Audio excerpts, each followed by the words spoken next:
جس نے آج کی رات اپنے محبوب کے ذکر میں بیٹھنے کی توفیق عطا فرمائی ہے۔ ابھی جب میں اس محفل کی طرف آ رہا تھا میں نے دیکھا کہ گلیاں بڑی خوبصورتی سے سجائی گئی ہیں۔ جب یہاں پہنچا تو دیکھا چراغاں ہو رہا ہے، لائٹنگ ہو رہی ہے۔ میں سوچ رہا تھا یہ سب کچھ کیوں کیا ہے؟ اس لیے کہ ہم حضور کا میلاد منا رہے ہیں، دنیا میں حضور کی تشریف آوری کی خوشی منا رہے ہیں۔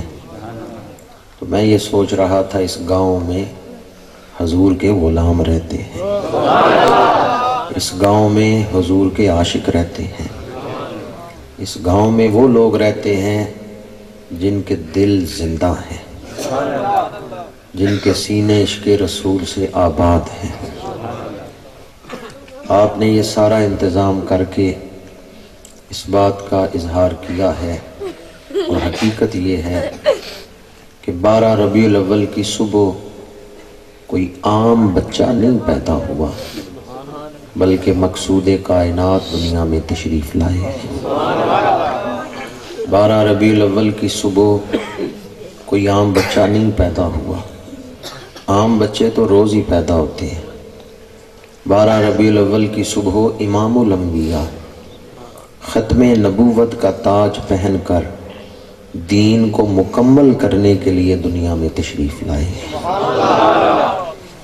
12 ربیع الاول کی صبح اس ہستی کی ولادت ہوئی ہے کہ پہلے نبی جن کی آمد کی خبریں دیتے رہے ہیں، اور امتیں انتظار کر رہی تھیں کہ بڑی شانوں والا رسول آئے گا۔ 12 ربیع الاول کی صبح وہ ہستی آئی ہے کہ پہلی امتیں جن کا انتظار کرتی رہی ہیں۔ حضور کیا آئے، بہاریں آ گئیں۔ حضور آئے، اللہ کی رحمت کے دروازے کھل گئے۔ حضور آئے، اونٹ چرانے والوں کو ایران، عراق، فلسطین کا بادشاہ بنا دیا ہے۔ حضور تشریف لائے، شتر بانوں کو جہاں بانی کے آداب سکھا دیے۔ حضور تشریف لائے، انسانیت ساز مکتب توحید کھل گیا ہے۔ حضور تشریف لائے، لوگوں کو مے توحید پلا کے فرشتوں سے افضل اور اعلیٰ بنا دیا ہے۔ حضور تشریف لائے، لوگوں کے تاریک سینے نور ہدایت سے روشن ہو گئے۔ انسان کی تخلیق کا مقصد حضور کی آمد سے پورا ہوا ہے۔ انسان کی تخلیق کا مقصد کیا ہے؟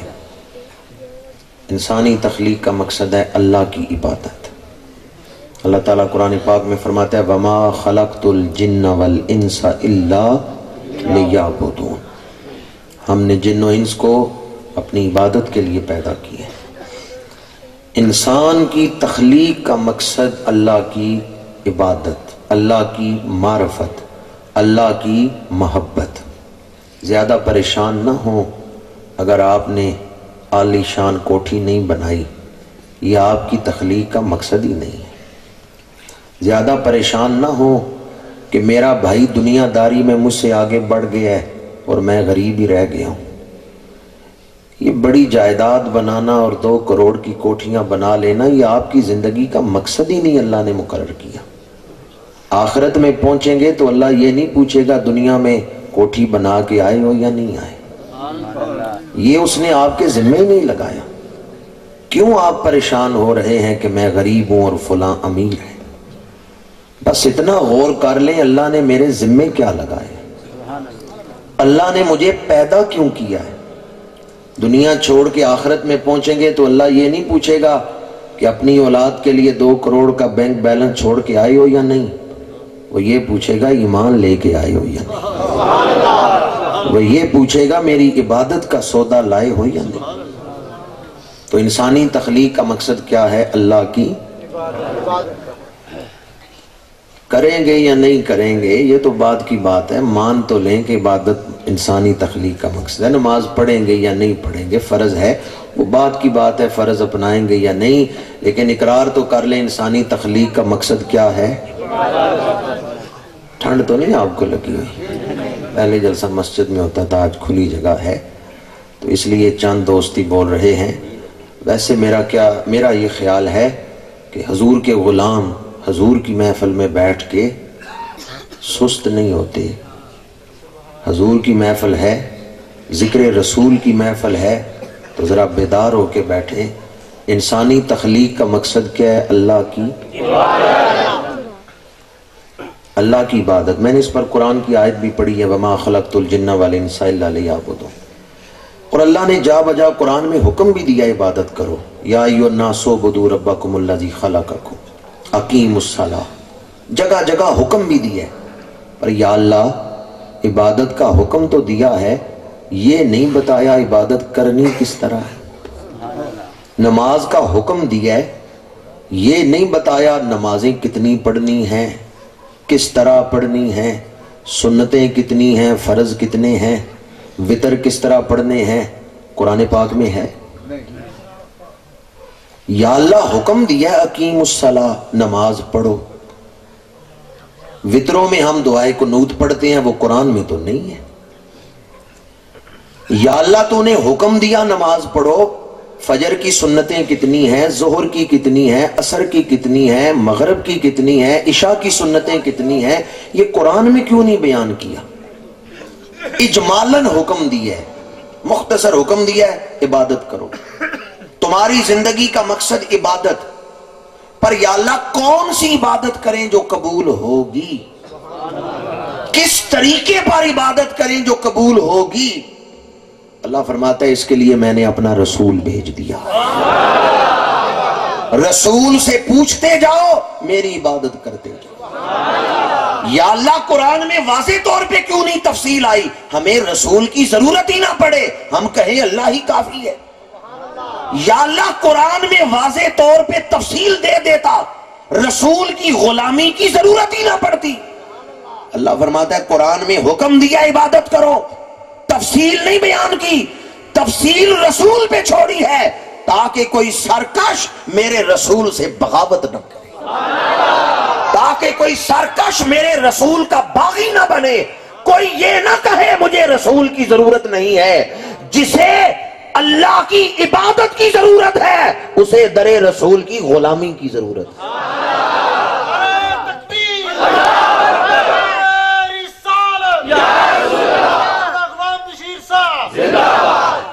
یہ کس نے بتایا کہ نماز میں قیام پہلے، رکوع بعد میں، سجدہ بعد میں؟ یہ تفصیل، یہ ترتیب کس نے بتائی ہے؟ قیام فرض ہے، رکوع فرض ہے، سجدہ فرض ہے، پر ترتیب کیا ہے؟ یہ ترتیب کس نے بتائی ہے؟ حضور فرماتے ہیں صلو کما رأیتمونی اصلی، نماز اس طرح پڑھو جس طرح میں پڑھتا ہوں۔ اب کوئی آدمی اللہ کی عبادت کرے، نماز شروع کرے، پہلے اتحیات تشہد پڑھے، قعدہ کرے، بعد میں سجدہ کرے، اس کے بعد رکوع کرے، اس کے بعد قیام کرے، نماز ہو جائے گی؟ کیوں نہیں ہوگی؟ اس لیے کہ اللہ نے حضور کو معیار عمل بنایا ہے۔ قرآن اور اسوہ نبوی باہمی ربط کیا ہے؟ اللہ نے عبادت کا حکم دیا ہے، تفصیل رسول نے سکھائی۔ اب کوئی کہہ سکتا ہے کہ مجھے وسیلہ رسول کی ضرورت نہیں؟ اچھا، عبادت کا طریقہ حضور نے سکھایا ہے، عبادت ہے زندگی کا مقصد، تو پھر زندگی کا مقصد کس کے آستانے پہ پورا ہوا؟ آپ نہیں سمجھے میں نے کیا کہا؟ انسانی زندگی کا مقصد اللہ کی عبادت، عبادت حضور سکھا رہے ہیں، تو پھر اس زندگی کا مقصد کس کے دروازے سے پورا ہو رہا ہے؟ اگر چاہتے ہیں کہ میری زندگی کا مقصد پورا ہو جائے، آئیں دامن رسول کو تھام لیں۔ 19واں پارہ پہلا رکوع، اپنی طرف سے نہیں بات کر رہا، جو بات کروں گا قرآن یا حدیث کی دلیل دوں گا۔ 19واں پارہ پہلا رکوع، یوم یعد الظالم علی یدیہ یقول یا لیتنی اتخذت مع الرسول سبیلا۔ قیامت کے دن ظالم اپنے ہاتھ کاٹے گا. یہ ہاتھ کاٹنا حسرت کا اظہار ہے. ایک طریقہ یہ آدمی ہاتھ ملتا ہے, ہائے میں نے یہ کام کیوں نہیں کیا. یہ ہاتھ ملنا بھی حسرت ہے, لیکن اس سے بڑی حسرت ہے ہاتھ کاٹنا. کبھی ترجمے کے ساتھ خود پڑھے 19ویں پارے کا پہلا رکوع. یوم یعض الظالم علی یدیہ, قیامت کے دن ظالم شخص اپنا ہاتھ کاٹے گا اور کیا کہے گا, یا لیتنی اتخذت مع الرسول سبیلا, اے کاش میں رسول کا بن کے زندگی گزارتا, اے کاش میں رسول کے راستے پہ چل کے زندگی گزارتا, اے کاش میں معیت رسول اپناتا, نسبت رسول اپناتا, میں رسول کا حکم مانتا, میں رسول کے راستے پہ چلتا. اب اگر کوئی کہے میرے لیے اللہ ہی کافی ہے, مجھے رسول کی ضرورت نہیں ہے, تو مجھے بتائیں 19ویں پارے کے اس پہلے رکوع کی اس آیت مبارکہ کا مطلب کیا ہے کہ نسبت رسول کے بغیر قیامت کے دن ہاتھ کاٹتے پھرو گے جب تک نسبت رسول نہیں ہوگی. بڑی ذمہ داری سے بات کر رہا ہوں, رسول کو چھوڑ کے اللہ کو راضی کرنا ممکن ہی نہیں. طالب علم ہوں پر جانتا ہوں ممکن کا لفظ کہاں بولا جاتا ہے. طالب علم ہوں لیکن یہ ضرور جانتا ہوں کہ ممکن کا لفظ کہاں بولا جاتا ہے. رسول کو چھوڑ کے اللہ کو راضی کیا جا سکتا نہیں. ہم اللہ کو بھی مانتے ہیں, اللہ کے بنائے ہوئے نظام کو بھی مانتے ہیں. اللہ قادر مطلق ہے, اگر چاہتا تو رسولوں کو بھیجے بغیر براہ راست اپنے حکم زمین والوں کو دے سکتا ہے.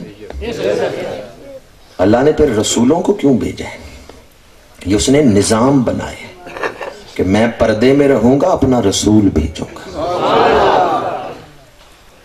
آپ اللہ کے بنائے ہوئے نظام کو ہی نہ مانے تو اللہ کو کیسے راضی کر سکتے ہیں؟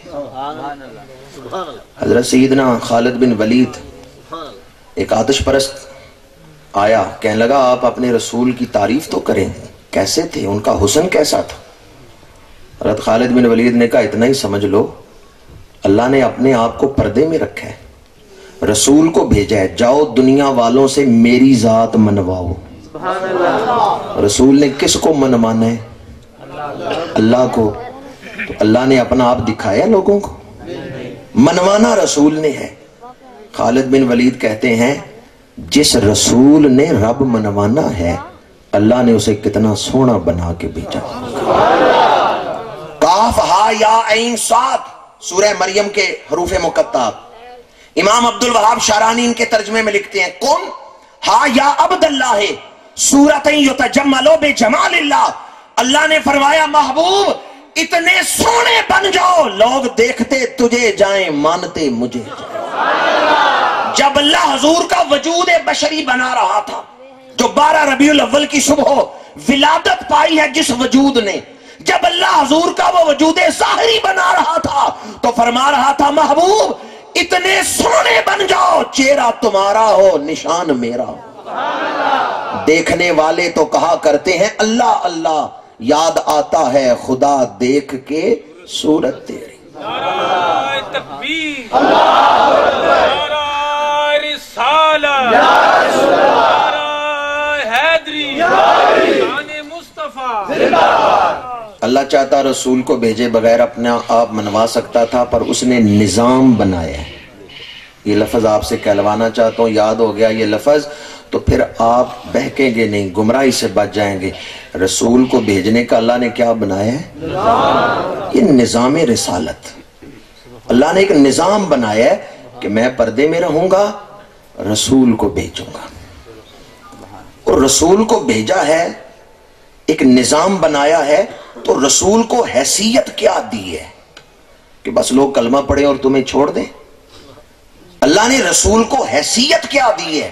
محبوب تیری اور میری ذات میں تو فرق ہوگا کہ میں خالق آپ مخلوق, میں مالک آپ مملوک, لیکن محبوب میری اور تیری بات میں کوئی فرق نہیں ہوگا. اللہ اور اس کے رسول کی ذات میں فرق ہے پر بات میں کوئی فرق نہیں, معاملے میں کوئی فرق نہیں.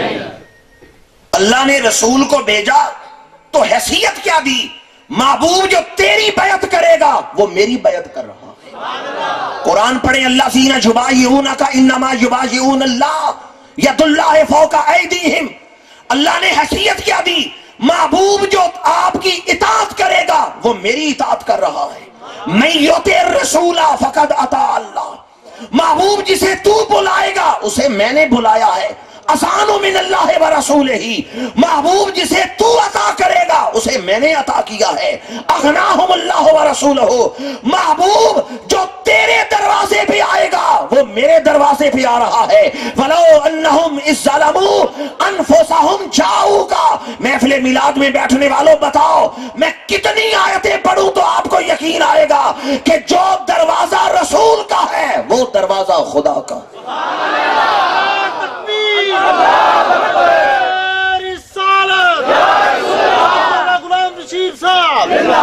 اللہ اور اس کے رسول کی ذات میں فرق ہے، وہ خالق یہ مخلوق، وہ مالک یہ مملوک، پر معاملے میں کوئی فرق نہیں۔ جو معاملہ آپ رسول سے کر رہے ہیں وہ معاملہ اب کہ مجھے رسول کی ضرورت نہیں تو کس کو چھوڑ رہے ہیں؟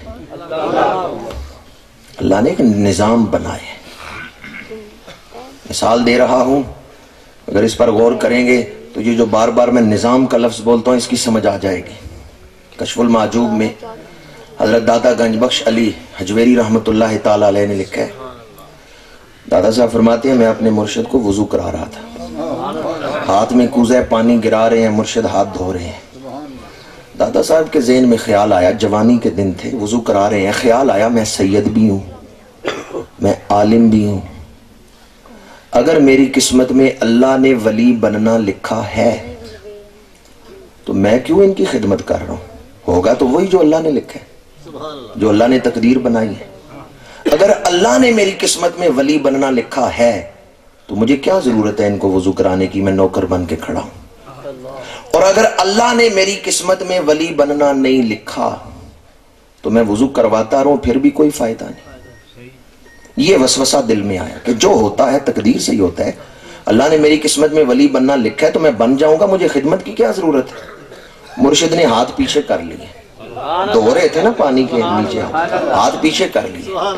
دادا صاحب نے کہا حضور آپ وضو نہیں کرتے؟ انہوں نے کہا جو وضو کروانے کے لیے کھڑا ہوا تھا وہ راسخ العقیدہ مرید تھا، وضو کراتے ہوئے اسے وسوسہ آ گیا، جب تک میں وسوسہ نہ دور کروں وضو کروانے کا حقدار نہیں۔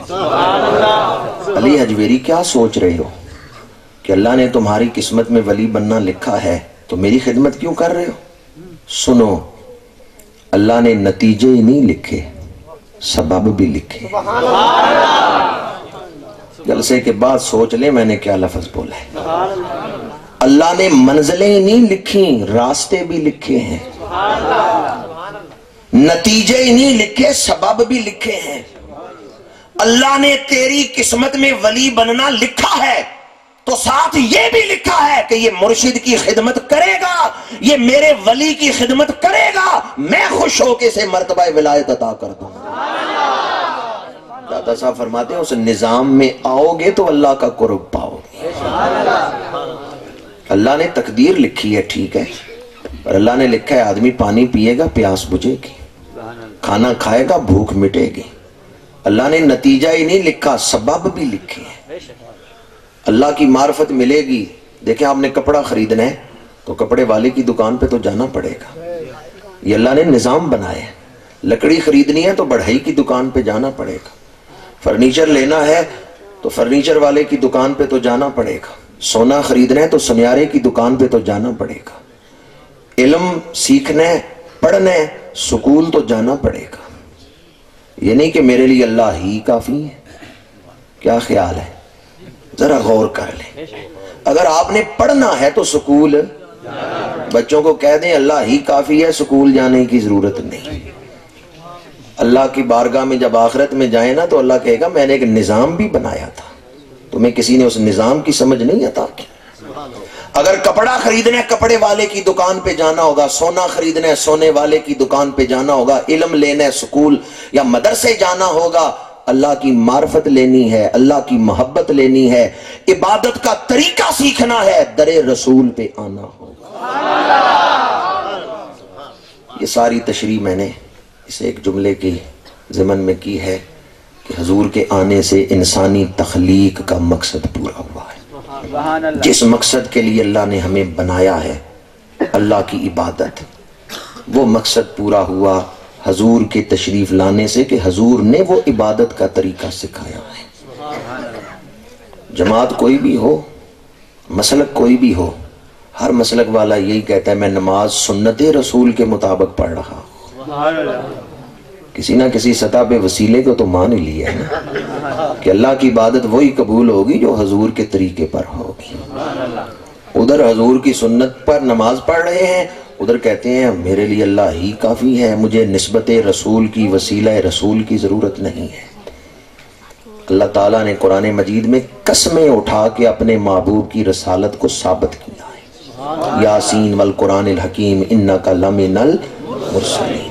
کیوں اللہ قسمیں اٹھا کے حضور کا رسول ہونا ثابت کرتا ہے؟ اس لیے کہ لوگ قدر کریں، احساس کریں کہ نسبت رسالت کتنی ضروری ہے کہ اللہ قسمیں اٹھا کے حضور کی رسالت کو ثابت کر رہا۔ میری گفتگو مشکل نہ ہو جائے، میں نے اب تک جو بھی گفتگو کی اس میں دو ہی چیزیں پیش نظر، ایک تو یہ کہ جو آپ نے خوشی منائی ہے یہ اپنے عاشق رسول ہونے کا اظہار کیا ہے، اور کیوں نہ ہم خوشی منائیں جس نبی کے آنے سے ہماری زندگی کا مقصد پورا ہو۔ ان کی آمد پہ خوشی کرنی چاہیے یا نہیں کرنی چاہیے؟ آپ گھر بیٹھے ہوئے ہوں، کوئی سرکاری نمائندہ آ جائے اور آ کے آپ کو کہے جی حکومت نے آپ کے لیے 1 کروڑ روپے کا انعام نکالا ہے، بیٹھے بٹھائے آپ کو گھر بیٹھے ہوئے 1 کروڑ روپیہ مل جائے، دل خوش ہوگا یا نہیں؟ چند لوگ ہی بولے ہیں، اگر 1 کروڑ تھوڑا ہے تو میں زیادہ کر دیتا ہوں، کیونکہ مولانا عطر صاحب کہہ رہے ہیں حکومت دیتی نہیں، میں مثال دے رہا ہوں، ایسے نہیں دے رہا، میں تو مثال دے رہا ہوں، اور مثال دے رہا ہوں بات سمجھانے کے لیے۔ ایک جگہ میں نے مثال دی تو دوستوں کے رویے سے ایسے پتہ چل رہا تھا، بعض چہرے یوں لگ رہے تھے جیسے دوست سوچ رہے ہوں کاش حکومت کوئی نمائندہ میرے گھر بھیج ہی دے، کاش ایسا ہو ہی جائے جیسا آپ کہہ رہے ہیں۔ اور ایک جگہ میں نے مثال دی کہ اگر مصر کے بادشاہ کو خواب آ جائے کہ آپ کے گاؤں کے فلاں آدمی کو جا کے، چاکاں والی کے فلاں آدمی کو جا کے 1 ارب روپیہ دے آؤ، تو گھر بیٹھے بٹھائے جس کو 1 ارب مل جائے دل خوش ہوگا یا نہیں خوش ہوگا؟ تو ایک آدمی کہنے لگا کاش کسی بادشاہ کو خواب آ ہی جائے۔ یہ کیوں اس طرح بات ہوتی ہے؟ اس لیے کہ یہ انسانی فطرت ہے، دولت ملتی ہے دل خوش ہوتا ہے۔ آپ کی خوش طبعی کے لیے یہ مثال نہیں دی، اصل نقطے تک پہنچنا چاہتا ہوں۔ مجھے یہ بتائیں 1 ارب روپیہ ملے آپ کا دل خوش ہوتا ہے؟ حضور کے ملنے پر کتنا خوش ہوتا ہے؟ ایک طرف دنیا کی دولت ہو، ایک طرف حضور ہو، مومن کا دل کن کے ملنے پہ خوش ہوتا ہے؟ دنیا کی کوئی دولت حضور کے وجود کا بدل ہو سکتی ہے؟ جنت نعمتوں کا گھر ہے، جنت میں آپ کو ہر نعمت ملے گی جو خواہش کریں گے، پر جو نبی جنت کی طرف لے کے جا رہے ہیں وہ جنت سے بھی بڑی نعمت ہے یا نہیں؟ جن کا کلمہ پڑھنے سے جنت ملے گی وہ جنت سے بھی بڑی نعمت ہے یا نہیں؟ اگر دنیا کی دولت ملنے پہ دل خوش ہوتا ہے تو حضور کے ملنے پہ کتنا دل خوش ہونا چاہیے؟ ہم لوگ جو محبت کا اظہار کرتے ہیں یہ بہت تھوڑا ہے، حضور اس سے زیادہ محبتوں کے حقدار ہیں۔ ہم لوگوں نے کیا محبت کی ہے یا کیا انتظامات کیے ہیں؟ دنیا بڑا میلاد منا رہی ہے، لیکن میں کہتا ہوں بہت تھوڑے۔ حضور کی شان ورا الورا ہے، دنیا کو پتہ ہی نہیں 12 ربیع الاول کی صبح کون آیا ہے۔ اگر حضور کی معرفت ہو جائے، حضور کی پہچان ہو جائے، یا دنیا کو پتہ چل جائے محبوب کی خوشیاں کیسے منائی جاتی ہیں، حبیب کی خوشی کا کیسے خیال رکھا جاتا ہے، تو پھر کوئی یہ نہ کہے میلاد منانا بدعت ہے، پھر کوئی یہ نہ کہے کیوں بدعتیں کر رہے ہو۔ ویسے اس دور میں تو میں ان لوگوں سے بھی جو میلاد کو بدعت کہہ کے نہیں مناتے یہ ضرور پوچھوں گا حضور کی ولادت پر آپ کو خوشی ہے یا نہیں ہے؟ میلاد مناتے ہیں نہیں مناتے اس کو بعد میں بات کریں گے، مجھے صرف اتنا بتائیں وہ لوگ جو میلاد نہیں مناتے ان سے آپ پوچھیں کہ تمہیں حضور کی ولادت پر خوشی ہے یا نہیں. اب اگر سینے میں ایمان ہوگا تو وہ شخص ایک ہی جواب دے گا مجھے خوشی ہے. اور علماء بیٹھے ان سے پوچھیں اگر کوئی آدمی یہ کہہ دے مجھے حضور کی ولادت پر خوشی نہیں، مومن رہ جائے گا؟ جو میلاد نہیں نہ مناتے ان کے لیے دعوت فکر ہے. بس اتنا مجھے بتا دو حضور کی ولادت پر تمہیں خوشی ہے یا نہیں. اور اپنے مسلک کے علماء سے جا کے پوچھ لینا جو میلاد نہیں مناتے، وہ لکھ دیں کہ ہمیں حضور کی ولادت پر خوشی نہیں. کوئی لکھ دے کہ مجھے حضور کی ولادت پر خوشی نہیں، علماء سے پوچھیں وہ مومن رہ جائے گا؟ ایک ہی جواب ہے مومن کا، حضور کی ولادت پر نثار تیری چہل پہل پہ ہزار عیدیں ربیع الاول، سوائے ابلیس کے جہاں میں سبھی تو خوشیاں. اور اس دور میں، جس دور میں امریکہ والے قرآن کو آگ لگائے، ٹیری جونز نے قرآن کو آگ لگائی، جس دور میں ڈنمارک والے توہین آمیز خاکے شائع کریں، جس دور میں سویڈن سے ایک شخص توہین آمیز خاکوں کا مقابلہ کروائے، جس دور میں برطانیہ سے سلمان رشدی کتاب لکھے دا اسٹانک ورسز، جس دور میں امریکہ اور یورپ سے اہانت آمیز تحریکیں چل رہی ہیں، کیا اس دور میں ہم غلامان مصطفیٰ کا یہ فرض محبت نہیں بنتا کہ ہم میلاد منا کے حضور کی عظمت کے گیت گا کے حضور کی عظمت کے نعرے بلند کر کے دنیا کو بتائیں کہ ابھی اس دھرتی پہ نبی کے غلام زندہ ہیں جنہیں اپنی جان سے بڑھ کے اپنے آقا کی عزت پیاری ہے.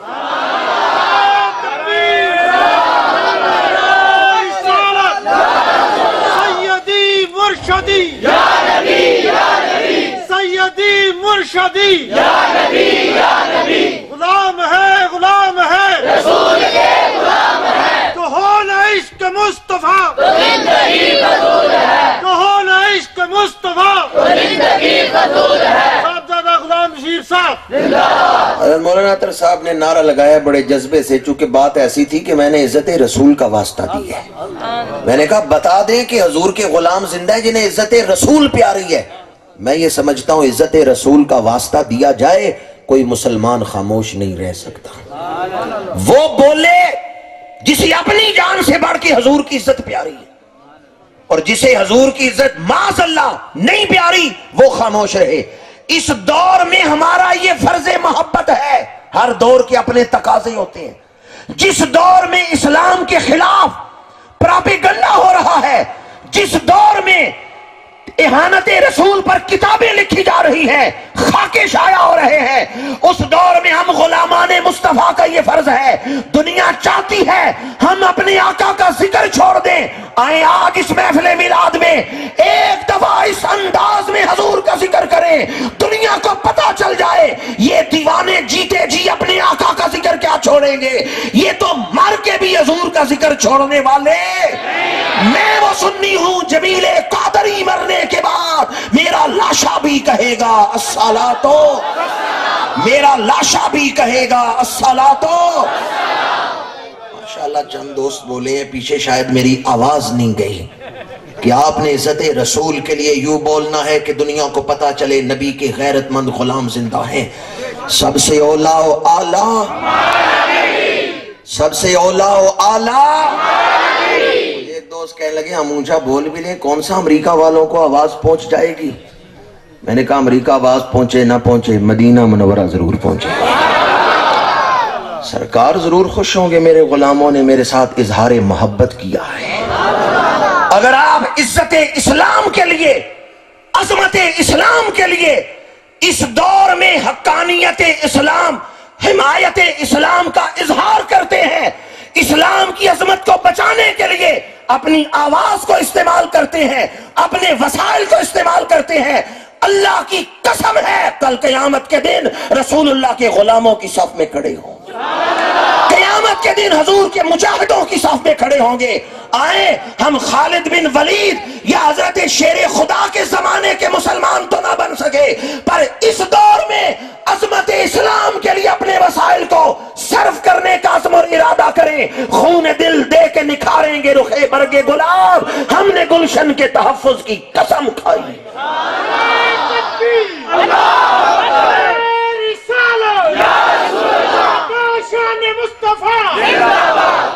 بعض لوگ اب بھی اس بحث میں پڑے ہوئے ہیں میلاد منانا بدعت ہے، شرک ہے، کیوں منا رہے ہو؟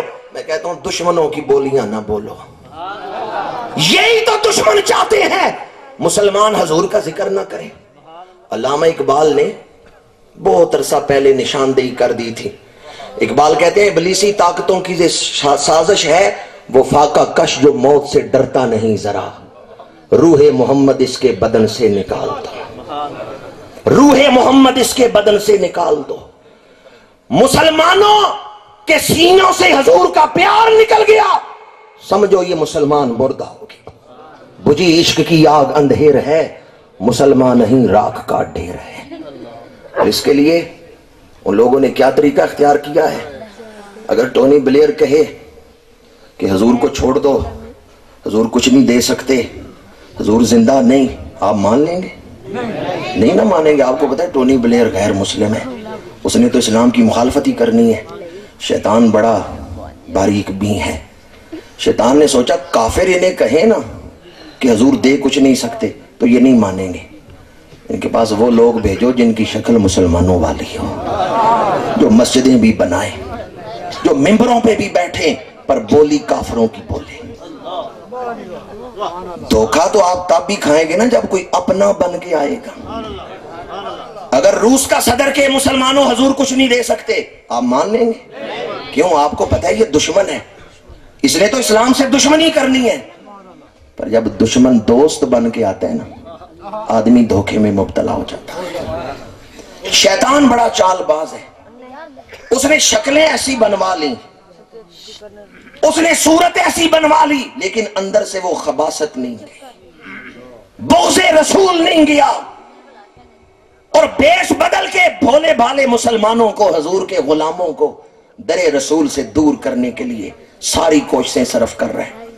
میں خراج تحسین پیش کرتا ہوں پیر طارق شاہ صاحب جیسے غلامان رسول کو، جو حضور کے بھولے بھالے غلاموں کی خدمت کا فریضہ سر انجام دے رہے ہیں، جو انہیں بتا رہے ہیں اپنی دونوں آنکھیں کھلی رکھنا، اگر کوئی بحث میں پڑے، کوئی یہ کہے حضور دے نہیں سکتے، زندہ نہیں، کیوں مانگتے ہو؟ تم ان سے کہو ہم بحث میں نہیں پڑتے، ہمیں حضور سے محبت ہے۔ بڑا آسان وظیفہ آپ کو بتا رہا ہوں۔ بعض لوگ بحث شروع کر دیتے ہیں، پھر بحث کو چلا نہیں سکتے، وسوسے میں مبتلا ہو جاتے ہیں۔ اس لیے اگر کوئی آپ سے بحث کرے اور کہ حضور کچھ نہیں دے سکتے، حضور زندہ نہیں ہے، آپ کے بحث کرنی ہے نا تو میرے مسلک کے علماء سے جا کے کرو۔ میں ایک عام مسلمان ہوں، میں نہ حدیثوں کا حافظ ہوں، نہ قرآن کا احاطہ کیے ہوئے ہوں کہ مجھے سارے علوم آتے ہوں، میں بحث نہیں کر سکتا۔ ہاں اتنا مجھے پتا ہے میں نے حضور سے محبت کرنی ہے، مجھے حضور سے محبت ہے۔ یہ سادہ سا جواب ہی اگر آج اس محفل سے آپ یاد کر لیں تو میری گفتگو کا مقصد پورا ہو گیا۔ کیا ہر آدمی بحث کر سکتے ہیں؟ بحث کرنے کے لیے بھی تو اہلیت چاہیے۔ مثال کے طور پہ آپ لوگ ہوائی جہاز میں بیٹھے ہوئے ہیں، ٹائم ہو گیا فلائٹ کا، پائلٹ نہیں آیا، دیر ہو گئی، سواریوں میں ایک رکشہ ڈرائیور بھی بیٹھا ہوا تھا، وہ کھڑا ہو گیا، چمچی چلاتا تھا، گجرات جا رہا تھا، عمرے پہ جہاز میں بیٹھا ہوا، کھڑا ہو گیا، کہتا ہے سواریوں پریشان نہ ہو، پائلٹ نہیں آیا، میں جہاز چلا لیتا ہوں۔ رکشہ ڈرائیور کو جہاز چلانے دیں گے؟ چند لوگ ہی بولے ہیں جان نہیں پیاری آپ کو، ایسے بیٹھے جلسے میں ہے نا، اگر بیٹھے ہو نا جہاز میں اور رکشہ ڈرائیور اٹھے کہ میں جہاز چلانے لگا ہوں تو ساری سواریاں اس کو پکڑ کے کھینچیں گی۔ وہ ایئر بلیو کا واقعہ بھی یاد آ جائے، حالانکہ وہ تو پائلٹ ہی تھے، لیکن آپ کو واقعہ یاد آ جائے گا کہ اگر چنگچی ڈرائیور، رکشہ ڈرائیور ہوائی جہاز کے اس کیبن میں چلا جائے جس میں بٹن ہوتے ہیں، جہاز چلایا جاتا ہے، اگر وہ بٹن چھیڑنا شروع کر دے کیا حال ہوگا جہاز کا؟ تو جہاز چلانے کے لیے پائلٹ ہونا ضروری ہے، کتنے علم ہونا ضروری ہے، کتنی سمجھ ہونا ضروری ہے۔ جو رکشہ ڈرائیور بھی نہیں آج کل وہ جہاز چلا رہے ہیں، جن کو پتا نہیں نا کہ دین کا معنی کیا ہے، جن کو پتہ نہیں لفظ قرآن کا معنی کیا ہے، جن کو پتہ نہیں اصول دین کیا